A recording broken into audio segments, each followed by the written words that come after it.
Em entrevista ao Jornal da Manhã Patos, o prefeito de Carmo do Paranaíba e presidente do Cisalp fala sobre as dificuldades que os municípios da região enfrentam na contratação de médicos. Ele lembra que, em alguns casos, os profissionais fazem leilão e deixam o posto de trabalho, assim que uma oferta melhor aparece. Acompanhe com Flávio Souza. E nós trouxemos esse assunto para o prefeito de Carmo do Paranaíba, que é também o presidente do Cisalp, que é o Consórcio Intermunicipal de Saúde do Alto Paranaíba, para discutir essa questão que é tão importante, né, prefeito? A falta de médicos, é muito difícil contratar. Como que Carmo do Paranaíba e mais especificamente o Cisalp tem feito para driblar essa dificuldade de encontrar profissionais, sobretudo os pediatras? Bom dia, Jovem Pan Patos. Bom dia, Jovem Pan, Patos de Minas, região.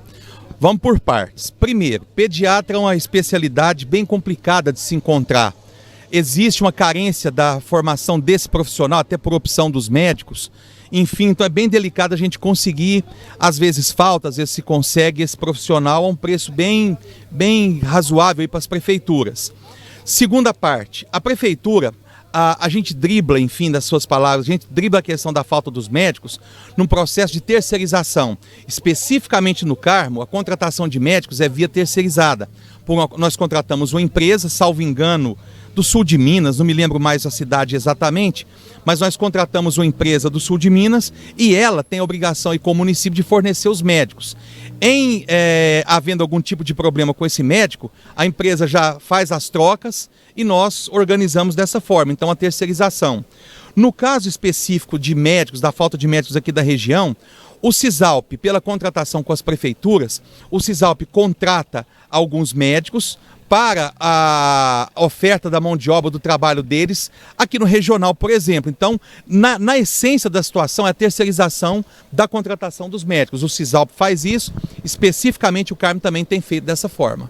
Agora, é uma questão muito importante para as prefeituras conseguirem solucionar esse problema. Não é uma questão específica das prefeituras, mas há uma questão que diz respeito a elas. Fala-se muito dos salários, prefeito. Dizem que os salários ofertados pelas prefeituras são inadequados, incompatíveis com o mercado que o médico encontra, como, por exemplo, no seu consultório. Existe essa concorrência desleal com o mercado privado de saúde? Não, eu vejo que são perspectivas diferentes. Você não tem como considerar um salário, um ganho de um médico na forma como ele ganha dentro de um consultório. O SUS, enfim, as prefeituras, o Estado, a capacidade, a potencialidade de se pagar um profissional de saúde, ela é obviamente aquém do que se ganharia em tese dentro de um consultório. Mas eu vejo que o salário na região não é ruim. Nós temos aí, depois o Cisalp pode dar uma informação mais adequada, as prefeituras, nós temos plantões aí variando de 1.200, 1.500, 1.600 num plantão. Agora, nos salários nós temos variando aí de 12, 13, talvez até 14 mil reais, considerando o salário aí de um médico, mais os plantões. Então você considerar, não há uma concorrência, até porque a natureza da prestação de serviço é diferente. A prestação do serviço SUS, ela tem uma natureza e uma finalidade. A prestação do serviço por contratação ou de natureza privada, ela tem uma outra finalidade, uma outra perspectiva. Não, um não concorre com o outro, não existe concorrência, mas naturezas diferentes na prestação do serviço. Prefeito, muito obrigado pela participação, e a Jovem Pan Patos continua discutindo esse tema da discussão da falta de médicos na região, ou seja, as prefeituras enfrentando problemas pontuais aqui e ali para contratar esses profissionais, mas que é uma questão, um assunto que deve ser debatido com toda a sociedade. Reportagem de Flávio Souza.